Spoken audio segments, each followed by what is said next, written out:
Welcome to Midnight Movie Talk live from Los Angeles. Eric Weber here on the Sunday Night Spectacular MMT. Thanks for being here. I was debating whether we wanted to do box office first or my wholesale trashing of Ghosted first. And I gave it some thought. I'm going to save Ghosted, right? We're going to put that further back in the show to make you wait for that because that's going to be epic. My God. It's everything that's wrong with Hollywood right now, and there's so much that's wrong. But there are some things that are right, such as Super Mario Brothers is kicking ass. This film is easily going to hit $1 billion. Now, we knew that it was going to get there, but right now it looks like it's going to go way over. I mean, this is a big outperform for a film that you guys know I think is just basically very forgettable. What a disappointing film, okay? But remember, we can do two things at the same time. We can criticize the generic film that is Super Mario Brothers the movie. And we can celebrate the fact that it's going to go way over $1 billion. Right now, it's at 871 million globally. This weekend, listen, it was only down 37%.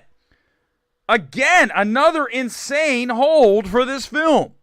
So that is a great sign as Guardians is just around the corner. We'll talk about that throughout the evening. But we're looking at this film now at 871, over $1 billion for sure, okay?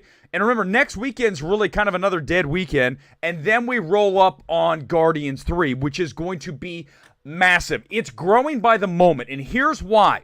Because of Mario. When Mario's doing this kind of business as a mid-movie, you know that Guardians, and early word is it's very strong, and I knew it would be because it's James Gunn, the final Guardians. This film will deliver, I think, to most people that watch it. Even those of you who hated Ant-Man 3 don't know what's wrong with you. There's something psychologically wrong with you. But this film's going to deliver. So it's looking really good. But let's go back to Mario. So this thing is at 871. It's going way over $1 billion. Maybe $1.2 billion.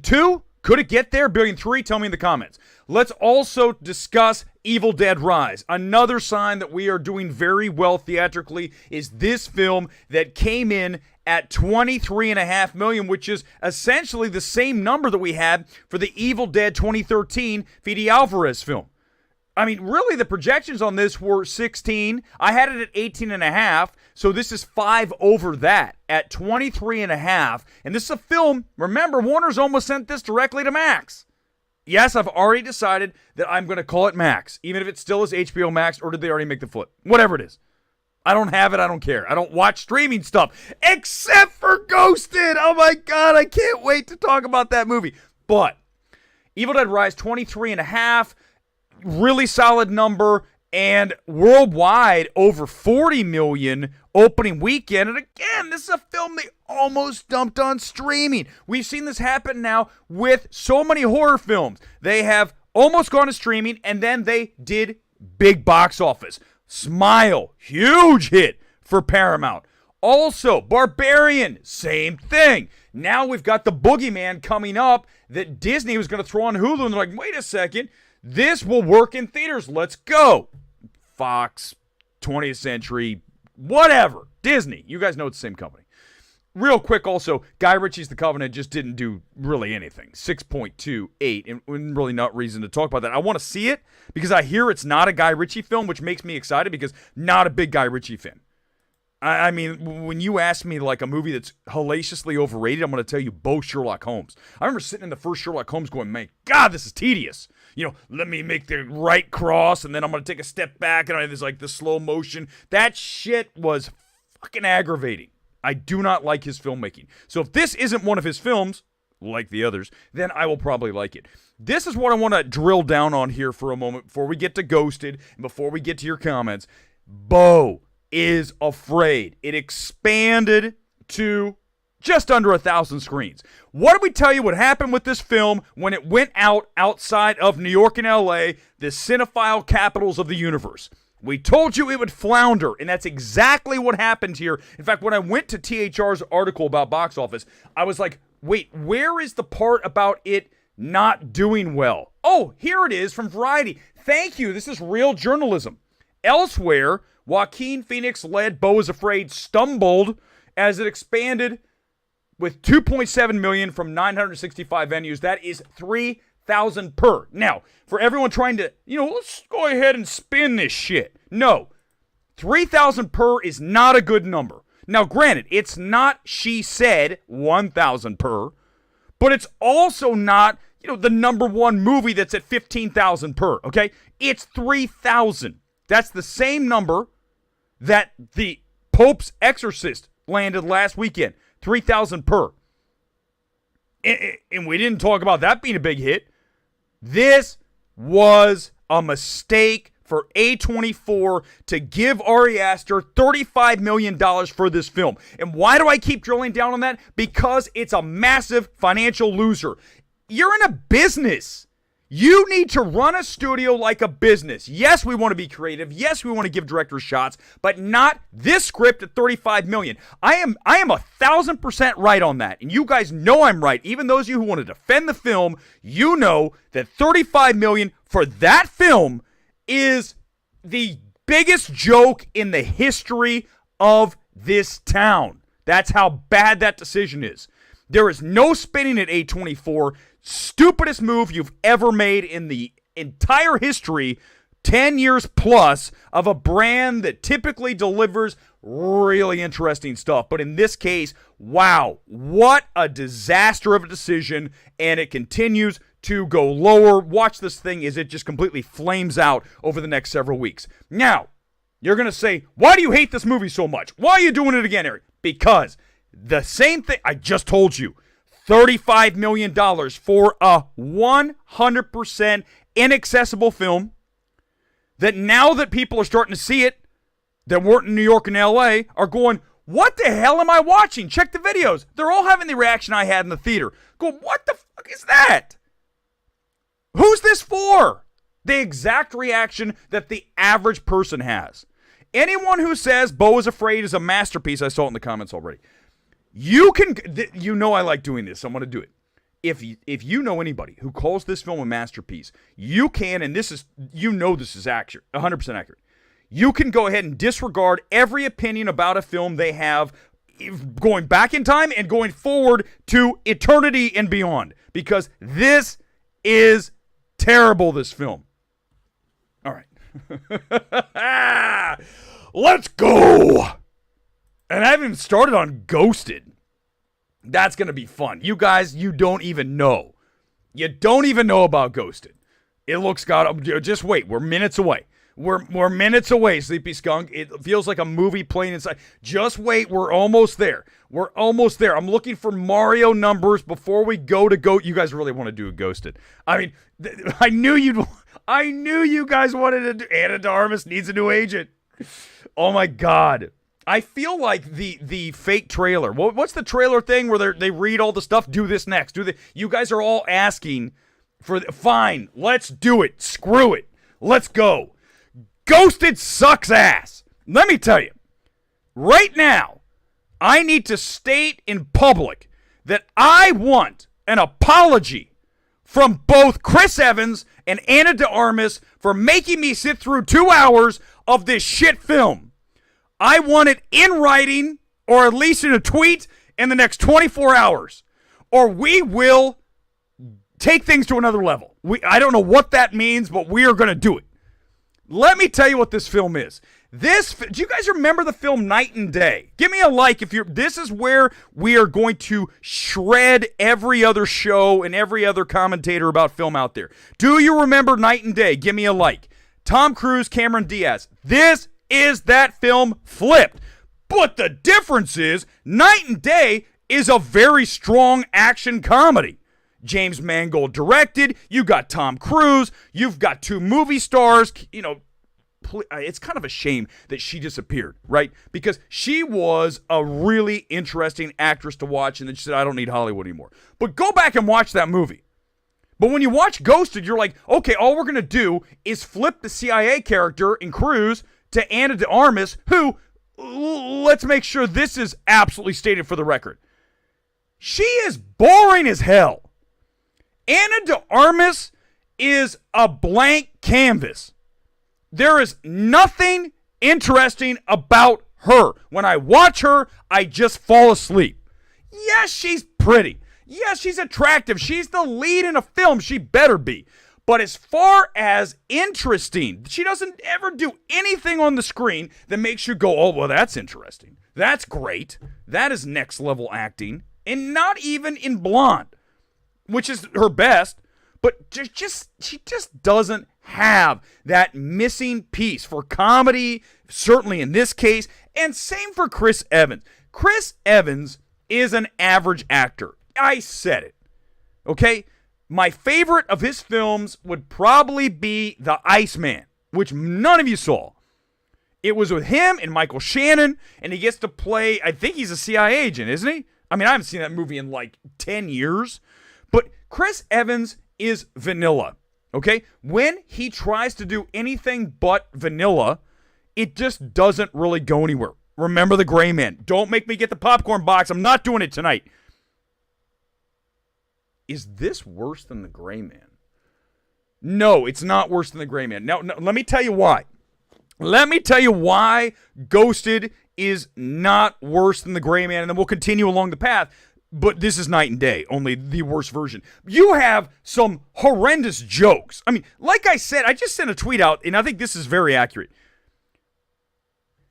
If the WGA has any involvement with Ghosted, you guys may or may not know they're about ready to strike. I am fine with the WGA striking for eternity if this is the shit we're going to get from them. How does this movie get made? Who decided that they were going to throw, if this had to cost at least $50 minimum? I mean, with all the locations, even though it looks like shit. I mean, it even looks, it looks for a big film. First of all, as you guys know, it's not theatrical. It's on Apple. Apple's like, we're not going to put this in theaters because it's terrible. But jokes are bad. Acting is flat. There's cactus jokes that aren't like what the hell? He works at, he's selling his family's farmed goods at the flea market. And then he meets Ana de Armas, who is, surprise, surprise, a CIA agent. And he flies to London, unbeknownst to him, that he's walking into a trap and they think he's the tax man the entire time, which is hilarious. You're just waiting for them to play the tax man song, and then it comes. But as we get from point to point, it's like, here's another shit song as we do a crappy action sequence to it. A montage of My Sharona with them driving a circus bus in Pakistan. Somehow they end up in Pakistan out of a tunnel. And you're like, what? In London, they walk out of a tunnel and they're in Pakistan? What the hell is this movie? I want an apology from both of you by 8 a.m. tomorrow Pacific. If it's not by then, we are going to take this to another level. I have never sought legal representation, but I am going to sue everybody involved with Ghosted, and the number 2 defendants, the top 2, are going to be Chris Evans and Ana de Armas. Both of them, you are going to be served.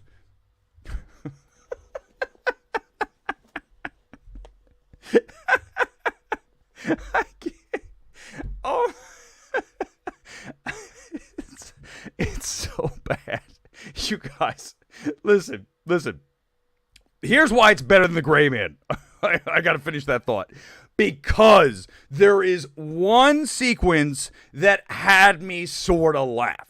And that is when we get a shit ton of cameos in like a couple minutes. Now, here's the problem, though, with even that scene, is that the cameos, I don't want to ruin the movie, because you really need to watch Ghost. I don't want to ruin who's in it.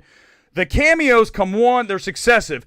But if you sped it all up, here's the problem. And Dexter What's-His-Ass, who directed Rocketman, Rocketman's a very strong film. I don't know if he just like passed this off to his junior assistant director next to him and said, why don't you direct this? I'll take the credit, but you go ahead and practice on Ghosted.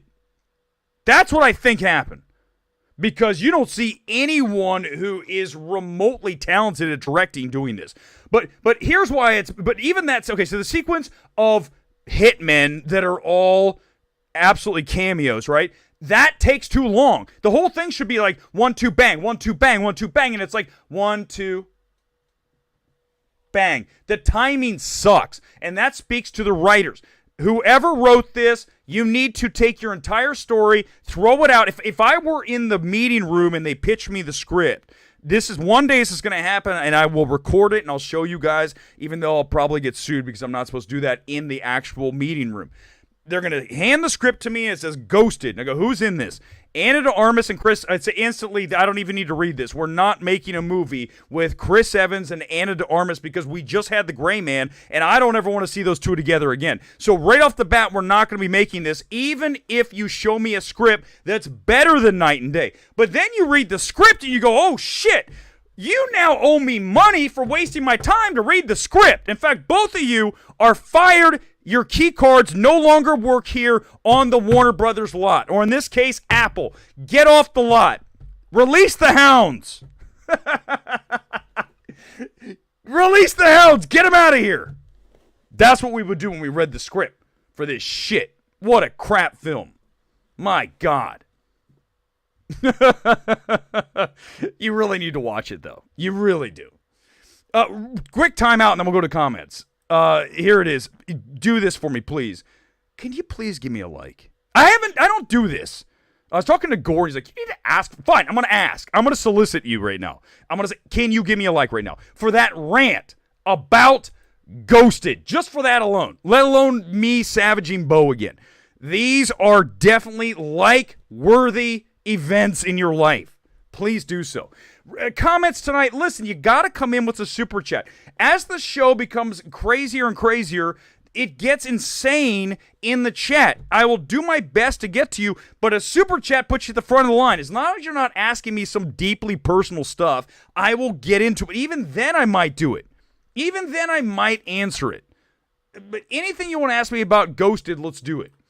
This is absolutely my new Gray Man, but I still, even though it is not good in any regard, I laughed a level of laughter I haven't in a very long time at the My Sharona driving the circus bus backwards down a Pakistani mountainside as My Sharona played, and the stuff that happens and the edits that are going on is so absolute abomination. But what happened with the Gray Man is the Gray Man's not even fun. That for a moment had me laughing my ass off. In fact, I'm surprised that the neighbors weren't calling the cops. What the hell's going on in there? He's losing his shit. That scene alone had me howling. But this is a terrible script. This is a absolutely unmakeable film. Ungreenlightable. That's our term from now on. Ungreenlightable. Ghosted is top tier cinema. No, it's not. 2Ps. Watch it. I know you're being facetious. Ana de Armas. Johnny. She isn't unattractive. First of all, she's no Elizabeth Olsen. Let's get that out in the open too. But Elizabeth Olsen has something interesting about her, right? There's something, not just the fact that she's drop dead gorgeous. She has something going on in her soul that tells me it's more interesting to me. Ana de Armas, whenever I watch her, she's like I said, it's a blank canvas. I don't see anything going on. Yes, Tom Cruise and Cameron Diaz. That is Night and Day. Go back and watch it. You guys will all be like 100%, right? And now you're all going to be like now if anyone steals this shit, you heard it here. This film is Night and Day in an only shittiest version you could imagine. Oh my God. And by the way, one more thing about this film as we get to more comments. I know this is such an MMT thing. This is a bingo card moment. Please get ready. It's not the Gray Man box. It's not me talking about Elizabeth Olsen. We've already done both those things. You have 2 squares filled. This is the rare, but whenever I get an opportunity to fill this on your bingo card, you need to take advantage of it. Lorne Balfe is the shittiest composer in the history of Hollywood. And if anyone pays this man to do another score, I will sue them. Again, I'm going to sue everyone involved here, and I'm going to personally sue the studio that hires Lorne Balfe to ever score another generic, forgettable, shit-ass score like the one I just sat through again with Ghosted. He's terrible. I don't think he even knows what he's doing. I think he just gets in the room with the orchestra and goes, hey guys, do your thing. Let's see where we end up here, right? You know the people who fail up in life and then they end up being in a position they shouldn't be in? That is Lorne Balfe. Lorne Balfe sucks.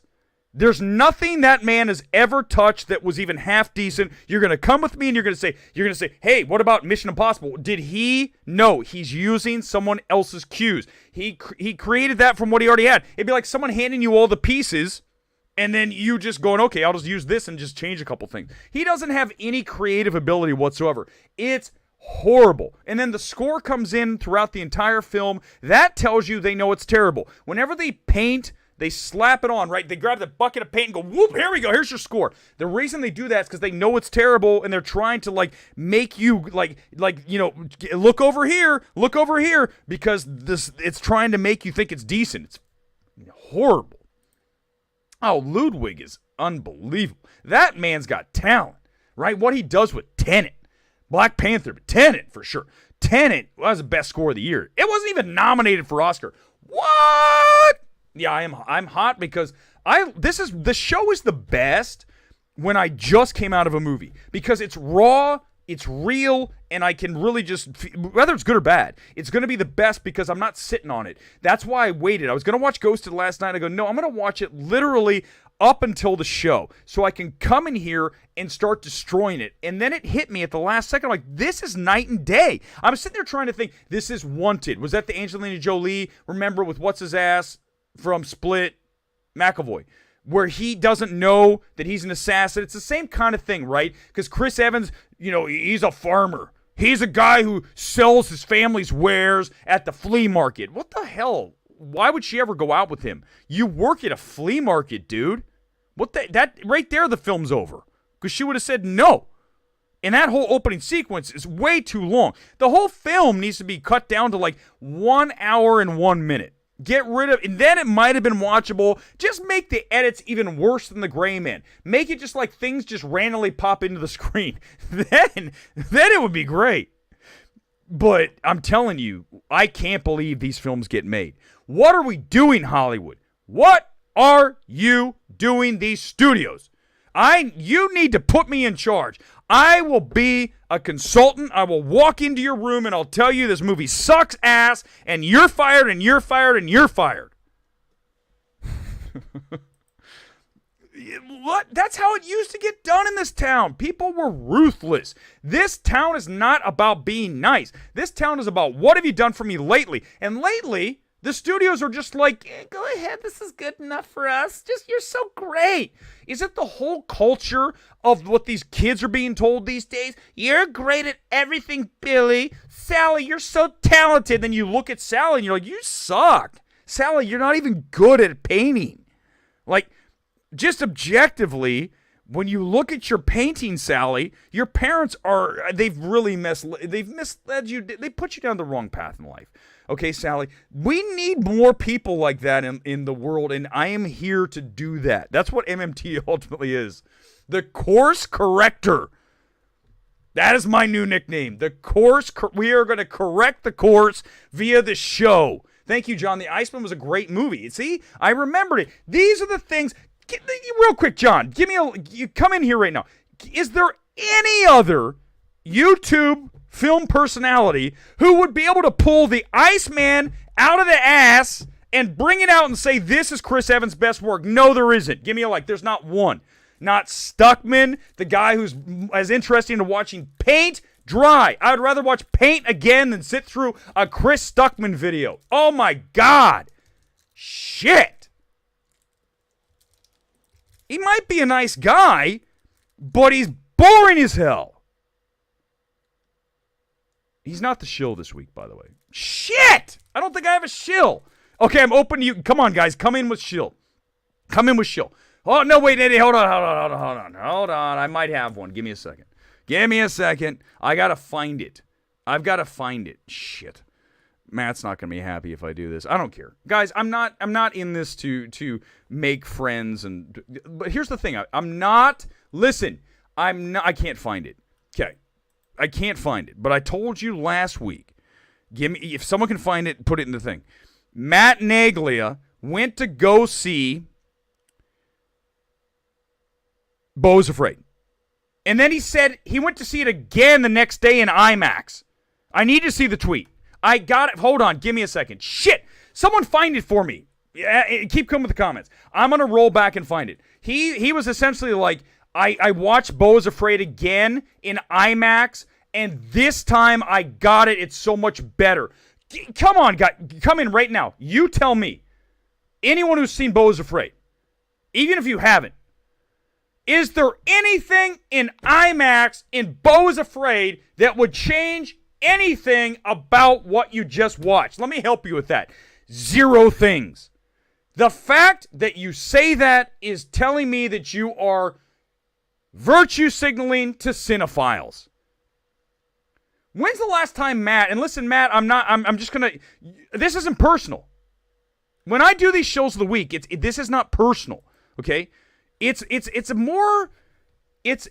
calling out things. People call me out all the time. You're mean. You said this. You said it's a career killer. I don't care. I don't give a crap. I'm going to keep moving on and forward. So if I tell Matt Naglia that the only thing he does is send shill stuff out, that's the reality of the situation. Naglia, nice guy, but he has no teeth when it comes to reviewing. In fact, you shouldn't even really listen to someone like that at all, because what's the point? If no one's going to savage a film, and by the way, savaging Ghosted doesn't count. Ghosted is a free box on the bingo card. You can attack it and no one's going to say anything, okay? You need to savage Beau's Afraid. Now, if you liked it, all right, don't say. But you got to savage something that is risky. You got to say Babylon is a disaster. But they don't. The reason they don't is because they don't want to get all the cinephiles and oh, actually, my bad. I apologize. I know who my shill of the week is. It's not Matt. We got 2 shills of the weeks. Give me a second. I gotta find it. All right. This is going to be our biggest shill yet. So you guys are going to go, here it comes. Everyone's going to... And you know what? I don't care. I'm doing it because this is what I do. Our shill of the week is Sean Fennessy. Now, let me tell you why our shill of the week is Sean Fennessy. Even though it's not technically a shill, I'm going to have to say it like it is. When you give high recommendations to both Babylon and, this is the killer, Beau's Afraid. When you are a champion of both of those films, it's, help me out guys, Mission Impossible trailer, over. There's no returning from that. There's no returning. And come in the comments, bring it right now. There is no returning from Loving Babylon in conjunction with Beau's Afraid. You cannot return from that. There's no way. Because any sane human being who sits through one or both of those films is going to go, what the fuck are you doing? Who do you speak for? And this is, by the way, one of the elites, right? This is an elite, as we like to say. Not some little guy like me. So what? Don't care. You can't like Babylon and Beau's Afraid. That is a death knell 1-2. Dead. Over. Move on. You're done. It's over. I don't ever listen. I don't know. I don't listen to him. I don't know. The guy has 135,000 subscribers. Can someone explain to me? Because here's the thing is. Whiplash, don't do that to me. I'm in the middle of something, damn it. You can't comment with something I laugh about. How do you have 150, whatever, 35, 50, whatever, what is it, 135? How do you have that many followers recommending Babylon and Beau's Afraid?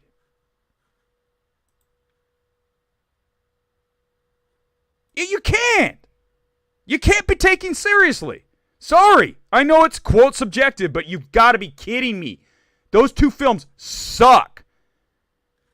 Babylon is, yes, it has more enjoyable moments. Beau is Afraid, but to recommend, not just a little bit, but become like the champion, the fan club king of both those films, dude, you're doing it wrong, man. I'm sorry. You can always come over here. I got your super chat. Give me a second. I got your super chat. It's coming.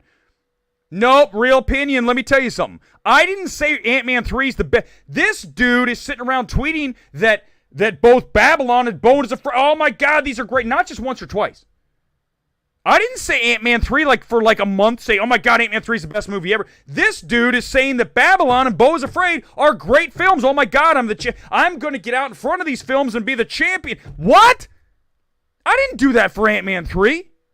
I said I enjoyed it for what it was. And by the way, Empire Magazine, 4 out of 5, Ant-Man 3. So, screw you. Those are terrible. That's a terrible one, too. I mean, that's a brutalizing one, too.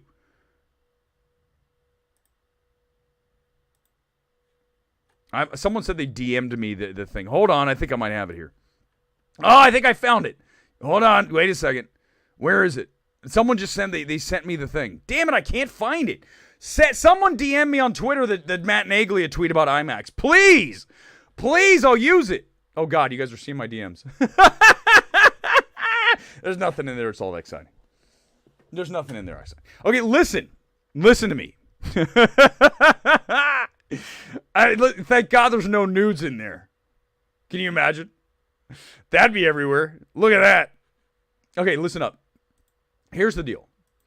I need you guys to tell me how you recommend those two movies.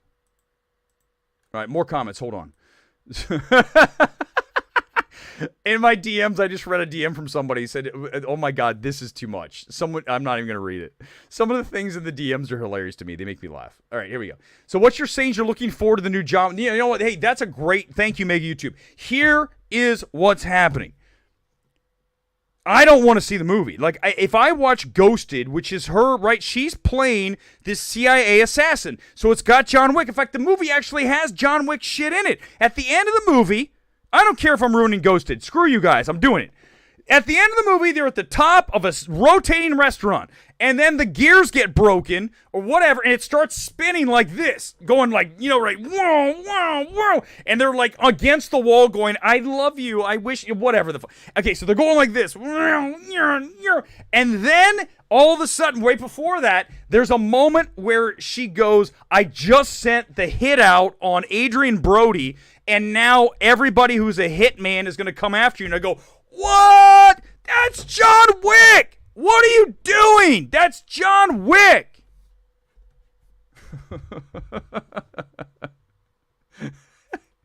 So bad. No, it can't. It can't happen. It can't happen. Someone needs to stop Ballerina. Please stop it. Don't, Bodie, bring it. Let's go. How do I recommend Empire of Light? Because I told you guys. Let me tell you how I recommend Empire of Light. And I've said it so many times. I've got it here in front of me somewhere. Give me a second. Here's how I recommend this movie. I recommend Empire of Light for, this is the weirdest movie, and you need to listen to me, and I'm going to explain exactly why we recommend Empire of Light. Which, by the way, is right there. Do you guys see the Empire on the side? Look at that. It's perfectly framed. Give me a like for putting Empire of Light, the theater, on the side right next to Civil. Look at that. You guys probably never even noticed it. Here's why I recommend Empire of Light. Bodie, you just gave me one of the best. I love this, and I'm 100% ready.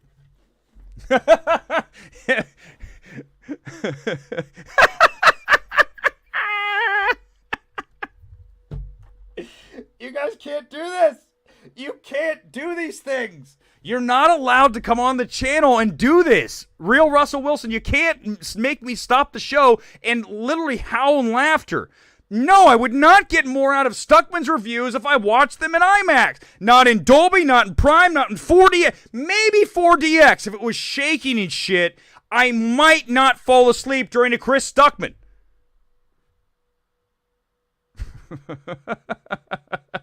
John Wick. You guys are out of control. You guys literally, I know I am. But you guys are literally... Okay, let me get back to it. Sorry.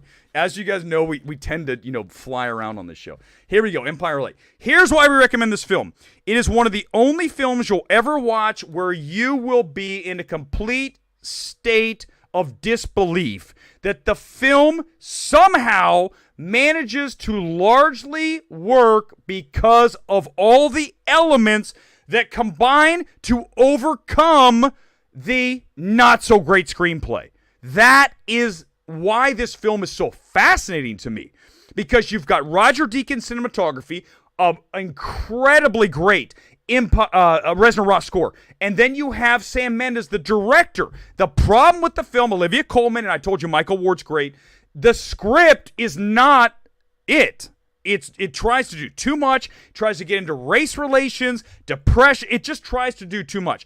But here's why it works, because the moments in the film are good. The score is outstanding, and the cinematographer Deakins is there. That's why we recommend Empire Light. It's perfect. What a great question, and I just nailed it. Like, if this were an interview, and they were like, Eric, we want... You're hired. You're hired. Okay, hold on. Someone just sent it. Someone said they just sent me the show of the week DM. Give me a second. I'm looking again. Okay, here it is.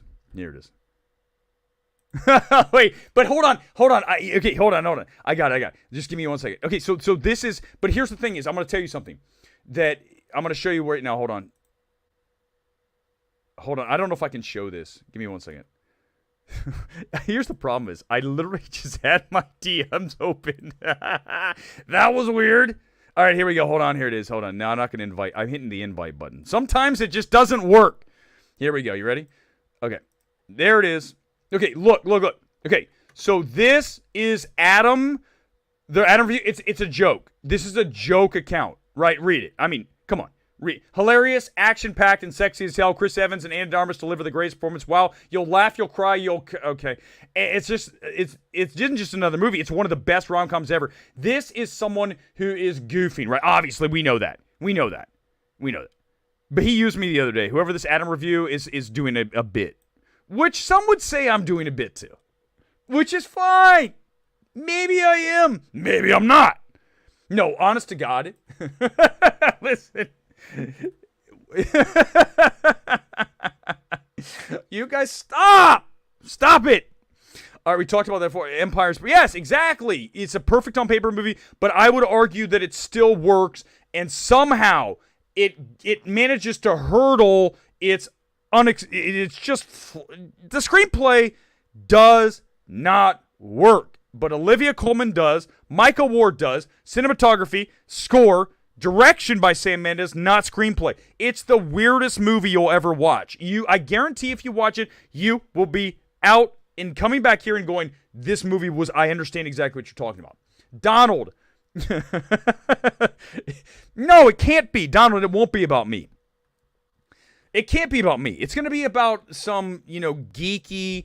Listen, can I, you guys, please don't be... I'm just going to say this nicely. The average movie critic is kind of... Okay, right?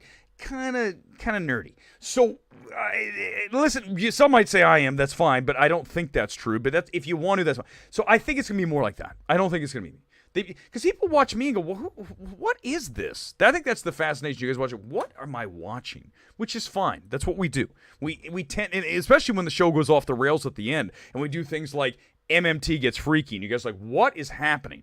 That's what we do. Let's mention this before we go into more comments, because I hammered Ghosted. I got nothing else to say about that. Box office, we can do whatever you want to do. And then we talk about, let me look at the schedule. Give me 1 second. Let me pull it up. I didn't have the schedule ready. Here it is. This is our schedule coming up. I think this week is it Sisu this week, or is that next week? Let me look. It's got to be this week. If Lionsgate has a brain, they are releasing Sisu this week. Okay, roll up. Here we go. Okay, let's roll, and we go to... Sisu's next week. Okay, I'm going to see Sisu tomorrow. If we do a Sisu stream tomorrow, it's going to be short. It'll be right when I get out, tight. Like, I'm talking like 10 minutes. 15. It's only going to be about Sisu, and that's it, and then we'll come back on Thursday. So maybe Sisu tomorrow, just check that, you guys know, it'll be like around 9. Especially if it's short, it'll be 9.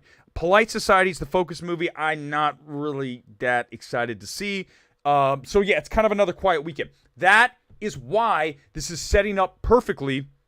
Look at all this shit. It's just a bunch of stuff that no one wants to watch. Like the big George Foreman, that's going nowhere. These are all going nowhere films, right? Return of the Jedi's back. Are You There, God? It's Me, Margaret. Heard it's good. Still not going anywhere. Not going to be a big hit, right? Then we finally get to Guardians 3. Guardians 3 is in an absolutely ideal spot here. And this is why. We led with the show with this. When Mario is closing in on $1 billion, is going to go over, and it's a mid-movie, and that's being kind. If Guardians is half as great as Ant-Man 3, you guys are going to go gaga over this film, and it's going to get to over $1 billion. If it's even one half as great as Ant-Man 3, you all are going to love it. And that means this thing's going over $1 billion. But we are in such a good spot. Every film, except for Beau is Afraid, is doing well at the box office. Every film but Beau is Afraid and Chevalier. We knew that film would tank. In real life, when an Ana de Armas type is dating a flea market vendor, they're dealing quantity party favors. So true. Oh my God, Sally. Yeah. But no, listen, let's just do this for a second. That's not true. No, Solomon, listen, here, my notes for Godfather would be it's too long. If I watch the cut of that, especially the wedding can be condensed. Now, I'm not suggesting it needs to be like taken from, what is it, like a half an hour down to like 10. Is it more than half an hour? I understand it's setting everything up. I get it. But I still think you need to condense that. Just bring it down a little bit. I'm not talking about bring it from whatever the runtime is, down by half. I'm saying bring it down by 5 minutes. Just bring it down. That's what we're trying to do. We're trying to get the tightest, best version of a film. And no film better is a better example of that than Good Time. Watch Good Time. There's very, if any, wasted space in that. Very little. And if you watch Uncut Gems, you see wasted space. You see things that don't work. Good Time is lean, mean, and perfect at its runtime at like 92 minutes. It's over, and you're like, what? He's in the cop car, and you're like, the movie's over. Credits? That's how you do it. You want people wanting more, not less. And right now, the show's at 42 minutes. If I go a second over an hour, it's too much. Frankly, over 40 minutes is too long for this show. So I need to live this too. So that I admit that I'm a little bit of a hypocrite when I say that, because this show is way too fucking long. Way too long. Way too long. All right, any other super chats come in? Otherwise, we'll just go to the comments. I'll go through here. Creepy me. Whatever. Who cares? Don't care. Oh. So what? This is like forever ago. Listen, I don't care. Elizabeth Olsen is smoking hot. I mean, she is, if I haven't told you before, drop dead. She's not, Ana de Armas isn't that. And I haven't seen Ana in person, but I can just tell you it doesn't matter. There's no one like Elizabeth Olsen. She was blessed with the genetic lottery. Like, she won the Powerball of genetics, right? She really did. Watch out, you might pump the viewership. Listen, it's funny you say that, Aaron. Someone said, hold on, it's in one of the first comments. Let me go back to it tonight. I was laughing because I thought about it, and I go, it's kind of true. I believe, and tell me if I'm wrong, I believe that I have turned into, and this isn't what I wanted to be, one of the largest influencers of films out there. Now, here's why. Not because everybody agrees with, for sure, my takes. But there's two camps. Camp one, this guy knows what he's talking about. And that's hopefully where you are. He has a track record. He's called films that are great. And he's usually right, even Ant-Man 3. Then there's the other camp that's like, he hated it. I'm going to go see it and tell him he's wrong. And because of that, now we have both things. So the studios should want me to come to every world premiere. I won't even go. I don't like going to those. I will go see it at the burn. Have me come see it early so that I either rant or I rave about it, and then people will react accordingly. If I rave, they'll say it can't be that good. If I rant, they'll say it can't be that bad. And then the ticket sales go up. I told you guys, I know for a fact. You know, tell me I'm right in the likes, in the comments. I brought money to Beau is Afraid. If not for what I said about that film and my rant on audio about that film in the theater the day it came out here in Burbank, that film would have made $2.70 million, not $2.71 million this weekend. That's how influential we are. We are that we move it a .01. That's how big we are. .01. That is another slice of gold. I don't even know what a slice of gold. I don't know, Drew. I think I blocked Drew. Drew's doesn't. I don't. Some of these guys I don't want to talk. I am sure. Listen, I told you I'd do a show with Gore because we know each other, and if I told him he's a fool, he would understand, and he'd call me and we would be okay with that. If you don't know somebody, then it's kind of like, yeah, it's kind of weird. Good Time blew me away when I saw it in the theater. Good Time is, I would argue, very much a perfect film, right? You've got the OPN score. You've got, obviously, the Safdie's direction. You've got Robert Pattinson, really, I think, one of his best performances, if not his best. And then you have the supporting, and just the script. It's just a weird script, right? It's almost, it's not a traditional story. It's told... That's the fascinating part about Good Time, right? We start in the therapy room with the brother, with Safdie. Which one is it? I always get them messed up. Is it Benny or is it Josh? I think it's Josh. I don't remember. Tell me. He's in there, and he's with the therapist, and then we go and it's the whole film. That's the beauty. But also remember, you're not stuck in the therapy room for 20 minutes. That's the problem of a lot of directors. They have ideas that are too long. You need to crush, condense, smash, bring it down, and compact that bitch until it moves like Good Time. That's a great film. And the cinematography, but the score. Listen, I told you guys How to Blow Up a Pipeline is one of my favorite films of the year. We're going to do a 5 best and 5 worst. Someone asked me about 5 worst. We're going to do the 5 best, 5 worst coming up as a whole show, but I want to get a little further into the year. I'd like to at least get through May. And then as summer kicks off, we'll go for the first 5 months. Because once summer hits, it's all bets are off. It's so much shit's hitting the fan. So many films that we need to really just kind of focus on that. So I want to get through the first 5 months. But How to Blow Up a Pipeline is an exceptional example of a film that is elevated immeasurably by its score. The score is very OPN. In fact, I thought it was OPN or Cliff Martinez who did it. But the gentleman who did it, I don't have it in front of me right now. But it was like, he hadn't done a whole lot. That person needs to be hired. Fire Lorne Balfe and hire the dude who did How to Blow Up a Pipeline score. You guys need to see that. Go see How to Blow Up a Pipeline. It's way better. Thank you. Exactly, right? It's a very solid film. Is it a great film? No. Is it a very well made? I think it's well. The screenplay is told in a creative way. It's no. I like Justin Hurwitz, but no. But listen, the score for How to Blow Up a Pipeline is going to be one of the best of the year. It's everything to that. An anxiety film, right? That's an anxiety film. You talk about Beau's Afraid. If you want to experience what anxiety is like, go watch Good Time. Uncut Gems to a lesser extent. Good Time is one of my favorite films of the 2010s, right? Along with Drive, along with Social Network, along with Short Term 12, along with, there's so many. I've got to really, I need to do a 2010 list because there's so many. Dread, I love Dread. Prometheus, I'm a huge fan of Prometheus in 3D. There's a ton of really good films in the 2010s that you probably have missed, and I watch virtually everything. When I got to Boston, I got there in 2011, and when I got to Boston, I made a mission to see virtually every single film that came out, because one thing that Boston's very good at is they're very cinephilic. Ken Murray, who's a regular watcher here, and appreciate it, Ken. I can't wait to hang out with you again one day.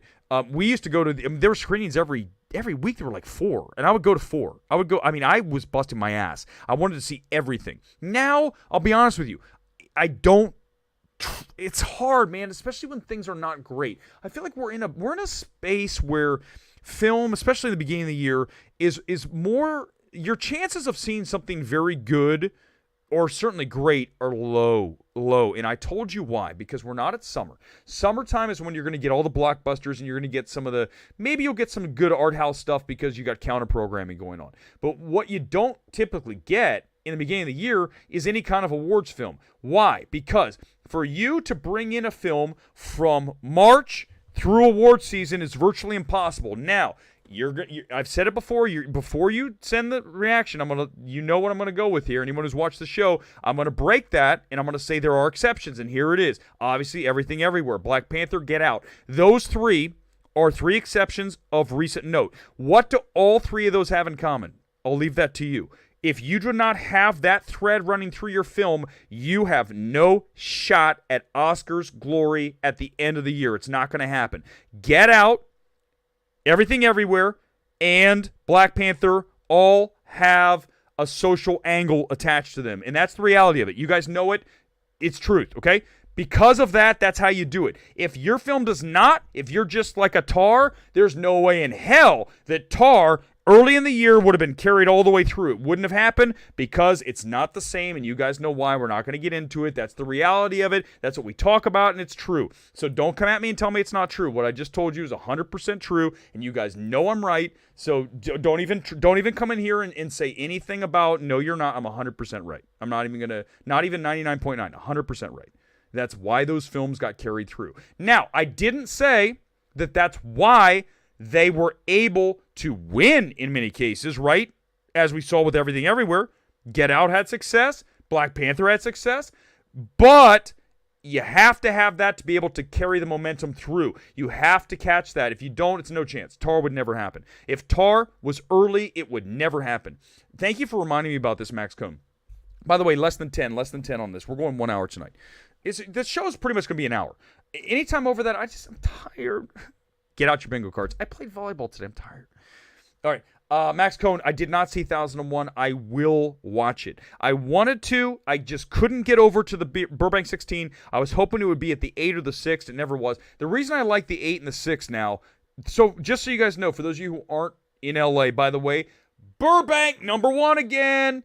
Because you've got 3 theaters there. The 16, which is the traditional large. You've got Dolby, you've got Prime, you've got IMAX. But when you go to the 6 and the 8, they have smaller screens and they all have recliners. I like to go watch smaller films there because 1001 doesn't matter if you watch it on a big screen, right? Truthfully, I'm sure it'll be the same at home virtually. Now, I still will always say it's a better experience at the theater. Save Ghosted. There's nothing that would ever make that film better. But according to Naglia, maybe if I watched Ghosted in IMAX, I would have liked it. So there is that.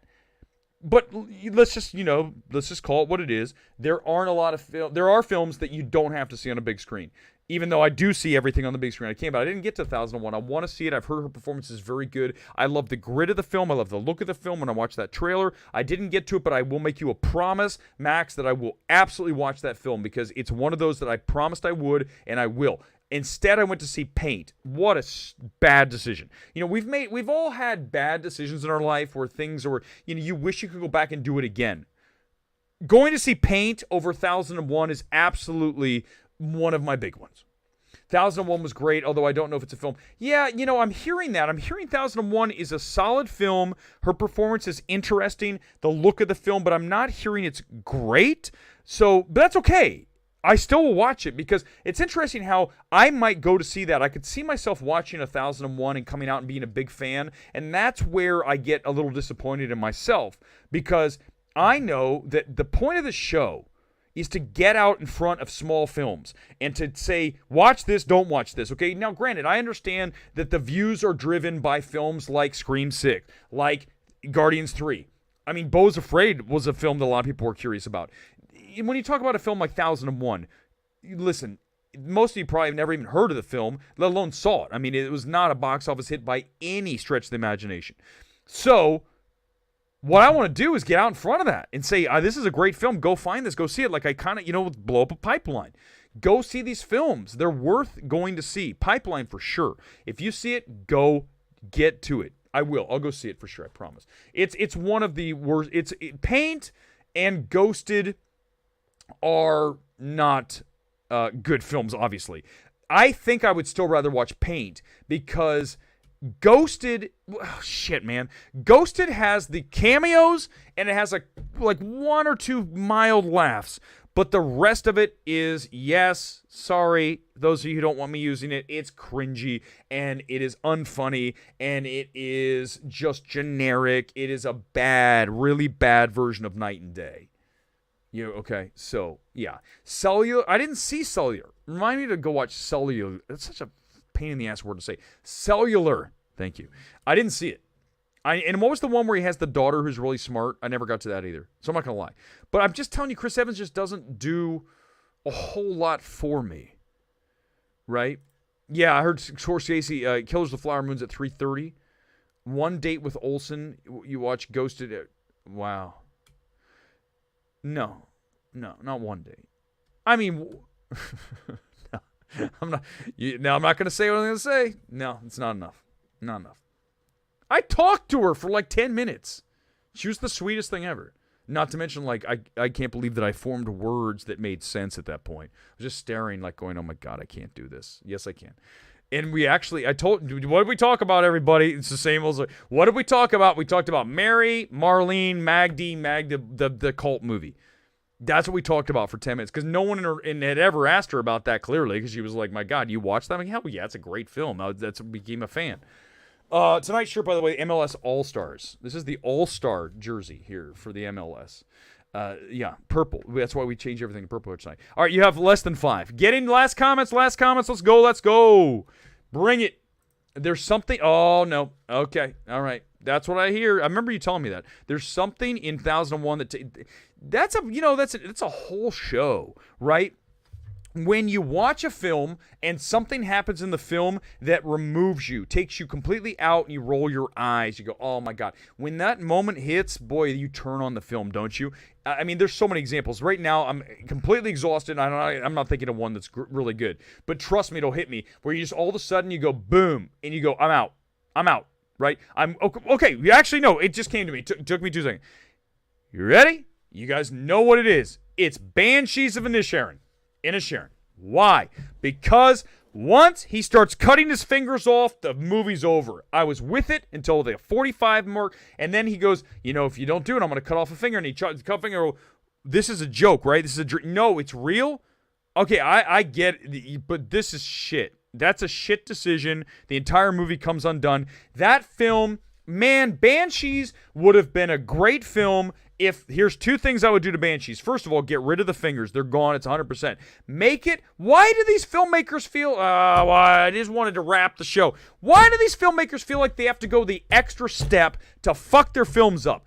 Why can't they just make a very grounded film about 2 buddies who all of a sudden aren't, and just the emotional impact of that without McDonough cutting his fingers off? What the hell?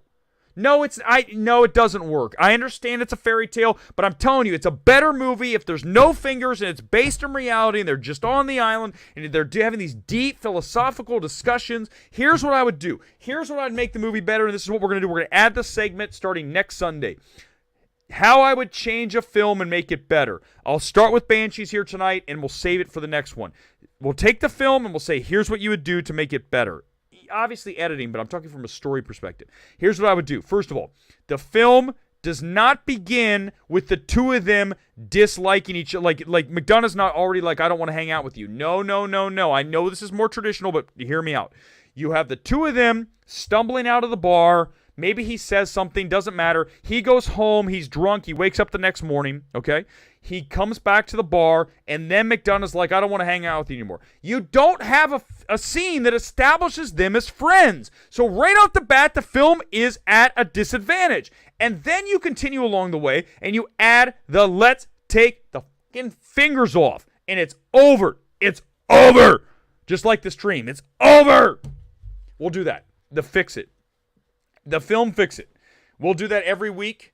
We got to all of the franchises here this week. I'll see The Covenant probably, Oliver. Maybe this week. I've got Sisu tomorrow. Guardians hopefully Thursday. We might have a Guardians stream on Thursday. I'll confirm that. Check me on Twitter. I'll put it in the community tab if we have a stream on Thursday for Guardians 3. But I will say that I'm going to try to get to The Covenant. But the fact that it's not doing well at the box office makes it less of a priority. I never got to Pope's Exorcist. I'm never going to watch the film.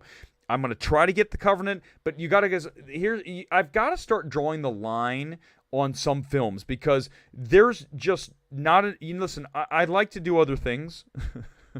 And sitting here tonight watching Ghosted was a complete and utter waste of my 2 hours that I will never get back. And as such, I'm telling you as I end the stream here tonight, we are going to take legal action against everyone involved in Ghosted if I do not have a public apology from Chris Evans and Ana de Armas tomorrow. We'll extend the deadline till noon Eastern. No, noon Pacific. I'll give them Pacific. I'll give them a few more hours. If there isn't a absolute, both of them in whatever screening not just for me. I'm not doing this just for me. I'm doing it for everybody who suffered through the film. They need to stop their day, get their phone out. I don't have a phone in front of me. Grab the phone and look at it and say, everybody who watched Ghost, we apologize for making you watch this film. By the way, this is the close thing. I'm pretending it's a cell phone. We apologize. And we'll do better next time. We will do our best. Thanks for at least supporting us. But unfortunately, we were forced to make this film because someone put a gun to our heads. That's what I'd do. Get out in front of it. Anna and Chris, get out in front of this shit. Don't let it simmer. Don't leave it alone. You got to get out in front of it tomorrow with an apology video to the world. If you don't do it, the career's over. Unhinged is really fun. I like that. Robbed of an Oscar. All right, the stream's over. I'm done. I'm exhausted. I'm going to bed. Maybe Sisu tomorrow. Sisu. If we do Sisu tomorrow, it's going to be tight. I'm not kidding you. It'll be the first ever 10-minute stream only about Sisu because I'm hearing it's fun. That's it. If not, we'll save it for Thursday. We'll see. I'll see how I feel. Until then, like, subscribe. Thank you for being here on MMT. This was a wild one. I was super amped at the beginning of the show. This is fantastic. It's when the show's good. When it's out of control. When it's off the rails. Good night, guys. I'll see you. Maybe tomorrow, if not Thursday, here on MMT. Live from Los Angeles, Erick Weber says, good night.